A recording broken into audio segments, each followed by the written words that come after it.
One shot. Let's begin. The Lunar Library by Kodoi Shudo. Translated and uploaded by Lost and Forgotten Scans and Tomboy Supremacy Herald. All right. We read, we react, and we relive the time we went to the library in space, also known as the Lunar Library. If the author's name seems familiar, that's because yesterday we read all of Kodoi Shudo's work. Or not all of them, but just one. And I figured, hey, we read one about space. Let's read another one about space. So let's begin, everybody. The Lunar Library by Kodoi Shudo. The library, which is probably the largest in quantity and size among those created by mankind, was born spontaneously. The moon served as a relay station for ease of trade, transportation, and communication between the Earth and humans who would expand into outer space. Information was collected and stored for the purpose of inspection, and the building was enlarged over and over again. From public records to private communications and information, a vast amount of unorganized human records have been accumulated chaotically and purposelessly. Even after the original information was lost, forgotten fragments of information formed a stratum, sleeping deep in the labyrinth of information. Huh? From here on, the deeper section will be unclassified bookshelves. Beyond this point, the distinction between the virtual information space and the physical bookshelves becomes indistinct, an indistinguishable labyrinth of falsity and reality. We librarians are required to accompany you. Kermit, I've been trained on Earth, so I don't need you to accompany me. Space waste collection business.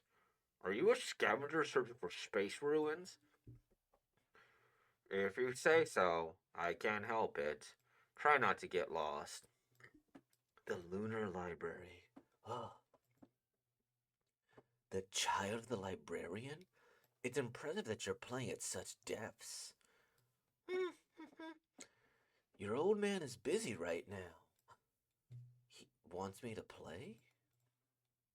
Is that kid still tagging along? Um, I am here. You want to play hide and seek? Hmm? Hey, you! Where are we? I don't live in the library, so I don't even know where I am. Can you show me the way back? Hmm. Is this a real bookshelf? Or it's virtual data? Are you a real person? Or... Shit, I screwed up. I am here. Didn't I tell you so? Didn't I warn you, Mr. Scavenger? Did you kill him? The child from earlier? Oh no. Did you kill him? The child from earlier? I just normalized the spatial information that wasn't a real entity. Not even information. Ghosts, I guess. Ghosts. What what's what that really is? We don't know exactly what it is. A persona accidentally created by junk information in the vast mismatch of information. So far, many explorers have been lured into the depths and never return. That child. Where is he trying to take me? Ridiculous. There's no reason to ponder over the circumstances of that ghost. Maybe so. There must have been some kind of original information that produced that child. What is this plate? I saw it in the virtual space during the chase. I've recorded it in case it provides any clue. You're an odd one. You can't just stick your hand into the dark out of curiosity. I don't want to be forced to clean up like I did before. I'm ashamed. This plate is registered trademark of a spaceship that's 3,000 years old now. Huh? It was one of the passenger liners used for the outer space navigation. It went missing while traveling, with the passengers on board. It appears with the security camera footage that you wander into that same ship. I see. The space is showing up. The image shows a gas planet, a short distance from the regular flight route. This ship might have crashed onto one of the planet's moons in some kind of accident. If we work backwards from the visible position of the star, we could calculate where it landed. Maybe we could find out where this ship crashed. If it fell into place like this, no wonder it's so hard to find. Were they unable to send the rescue signal? Oh, that's the main character. Were they unable to send the rescue signal because of the total destruction from the crash impact? Rattle. No way. I am here. You've been waiting all this time? Mm-hmm.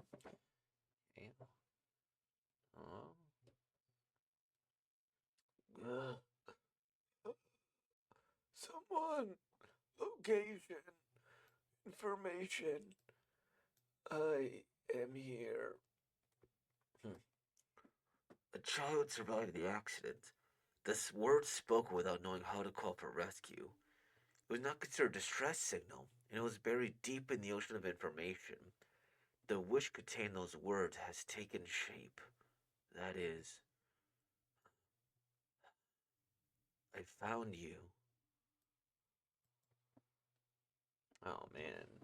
Lost and Forgotten Skins. Thank you for reading. This is MTL assisted translation, machine translation, right? Kuroi Shiro's other works: Hotel of the Underworld, Leviathan, The Dragon Hunting Tribe, Winter Days, and Twilight. Okay. Um, I will say I kind of expected the ending, but it still didn't make it any less effective. Especially like, look at this little guy's smile when he's discovered. Because as I was reading this too, so they're a librarian. All the information is compacted, sure. Um,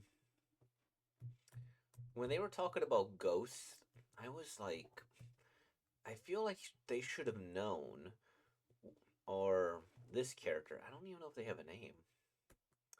I guess we'll just call them the librarian and the space ranger. I would have expected the librarian to know a little bit more about ghosts because when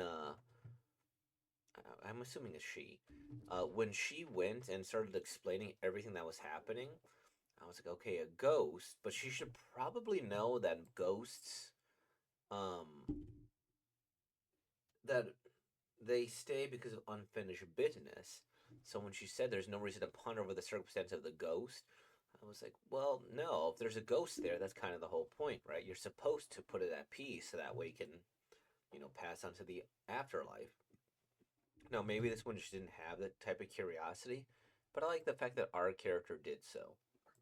And it's also, 3,000 years in the past, just the whole strength of will, creating a ghost so that way they could be put at peace.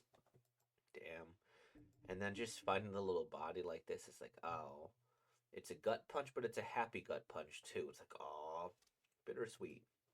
I will say, one thing that bothered me about this kid, look closely. This kid goes here, right? Puts in his mouth. Not sanitary. Second, I think he's picking his nose. Uh oh. That's crazy. Who picks their nose? I pick the nose. But yeah, this is a concept. It's interesting. I think that if we use this library as the setting for a larger story, I would really enjoy it because of all the potential stories you can tell. Because Lunar Library, I wasn't expecting ghosts as, you know, the main thing. And the fact that they could go back in time and go across wherever they need to, that creates a really clever premise for the story that allows you to really explore. Because here, okay, go, they shoot it there, they shoot the ghost boy, dead, horrific, and then they go and they put him at peace. Now, this also shows that potentially this series could also be a little bit more mature because then it could have a little bit more gore, it could touch on harsher themes, and since it's a library and they're exploring it, I mean, what is in this library that wouldn't be perfect for an anthology series? You could go and stick to more modern times.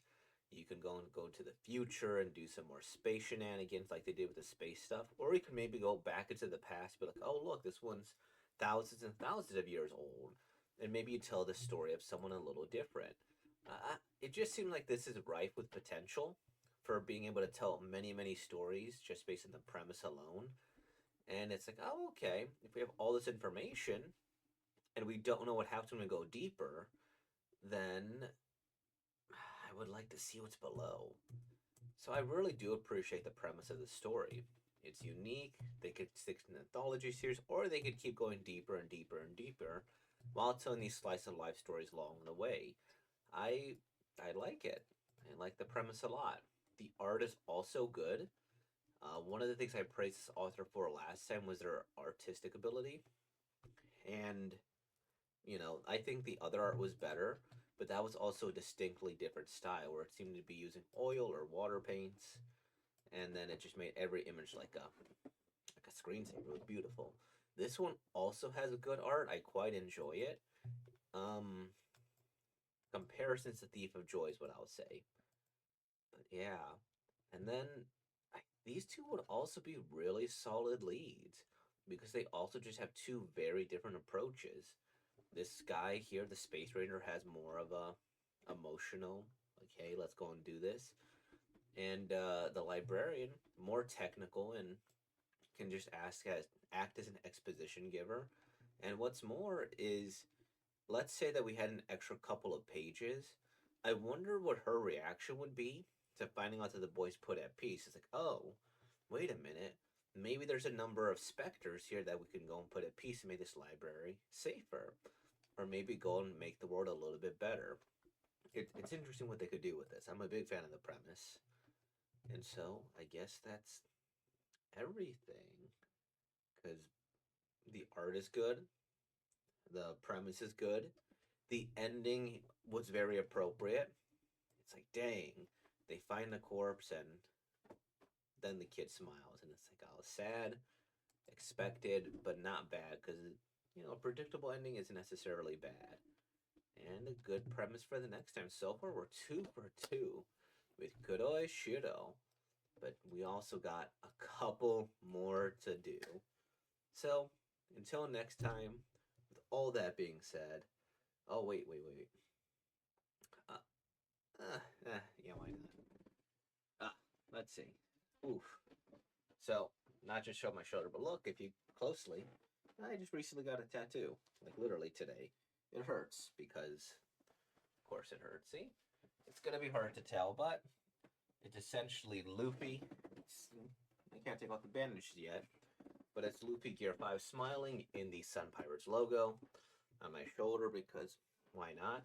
Um, I, with the way the world is going, especially in America, Sun Pirates representing freedom, against oppression, and then Luffy, he's all about freedom and making people smile, and it's also a One Piece thing, which is always going to be my like love, right?